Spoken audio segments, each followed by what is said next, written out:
I'm Brittany with WTI, and I love going on hikes, and my niece, her favorite thing to do is to pick up little rocks on the way as souvenirs. So I was so happy to find this compact rock tumbler by Tries Rock.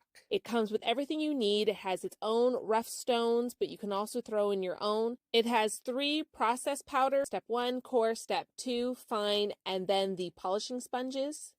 It comes with a book. Definitely make sure you look at it and follow these steps and in the instructions on how to use it properly. The longer you do it, the better results you'll get. I did this with my niece. You put the rocks in the powder and fill the water up, barely covering the rock. Then you seal it shut and put it in the tumbler.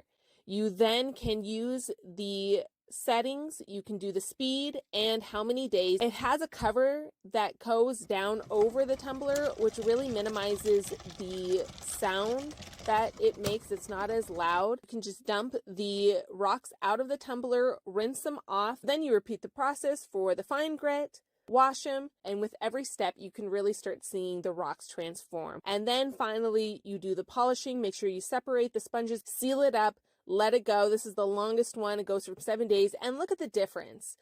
The rough rocks to now the smooth, shiny, beautiful rocks that you can turn into jewelry, keychains. It comes with some things that you can have to make that happen. My niece now can add beautifully smooth, polished rocks to her growing collection. I highly recommend it. It is just so well made, so small and compact, and can really take those simple rocks that you find on the trail into beautiful little treasures.